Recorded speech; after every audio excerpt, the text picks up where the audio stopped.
পণ্য পরীক্ষার বিধিনিষেধ উঠিয়ে নেওয়ার পর পাকিস্তান থেকে সরাসরি কন্টেইনার জাহাজ নিয়মিত আসছে চট্টগ্রাম বন্দরে।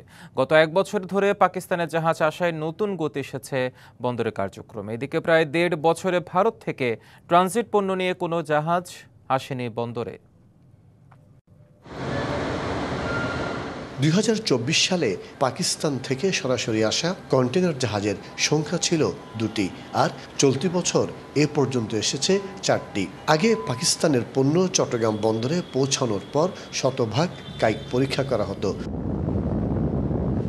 ২০২৪ সালের ২৯ আগস্ট এক প্রজ্ঞাপনে এনবিআর সেই বাধা উঠিয়ে নেয়।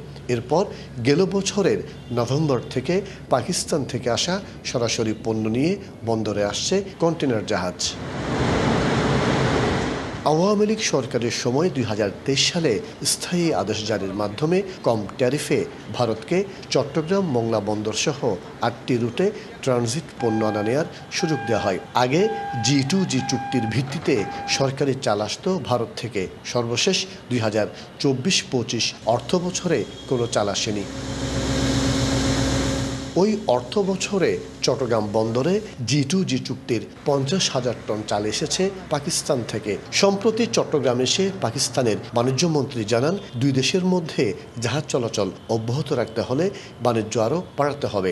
LME সার্টিফাইড বিশ্বসেরা কপারে তৈরি ওয়ালটন কেবলস, যা আপনার স্থাপনাকে রাখবে সব সময় নিরাপদ। গম, চাল সহ আরো অনেক পণ্য নিয়ে আমরা কাজ করছি। আমি আশা করি আমাদের দুই দেশের সম্পর্ক আরো শক্তিশালী ও ইতিবাচক হবে, যা উভয় দেশের জনগণ ও ব্যবসায়ী সমাজের জন্য সুফল বয়ে আনবে। প্রায় ৪৫ কোটি মানুষের এই বাজারে আমাদের আলাদা করে বাজার খুঁজতে হবে না। আমাদের নিজেদের মধ্যেই যথেষ্ট বড় বাজার রয়েছে একে অপরের জন্য। ব্যবসায়ীরা জানান, পাকিস্তানের সঙ্গে সরাসরি জাহাজ সেবা চালুর কারণে অর্থ সাশ্রয়ের পাশাপাশি সময়ও অনেকাংশে সাশ্রয় হচ্ছে। ইন্ডিয়ান জাহাজগুলোও একটা ট্রায়াল রান হয়েছিল গত বছর ২-৩ আগে। এর পরবর্তীতে এই ট্রায়াল রানের ভিত্তিতে আর কোনো জাহাজ আমাদের এখানে সেভাবে আসে নাই। তো চট্টগ্রাম বন্দর যেই দেশ থেকে জাহাজ আসুক, আমরা সার্বক্ষণিক সবাইকে সেবা দিতে প্রস্তুত। এখন পার্শ্ববর্তী দেশ কিংবা অন্যান্য দেশ, পাকিস্তান হোক, যেখান থেকে হোক, যদি সাশ্রয়ী মূল্যে এবং পণ্যের যদি কোয়ালিটি যদি ঠিক থাকে, তাহলে আমাদের ক্রেতাদের যদি সেটা চাহিদা থাকে, তাহলে সেখানে তো সেই জায়গাতে আমদানিকারক সেখান থেকে পণ্য আমদানি করবে, এটি স্বাভাবিক। ২০২৪ সালের ১১ই নভেম্বর প্রথমবারের মতো সরাসরি পাকিস্তান থেকে চট্টগ্রাম বন্দরে আসা জাহাজটিতে ছিল শিল্পের কাঁচামাল ও ভোগ্যপণ্য।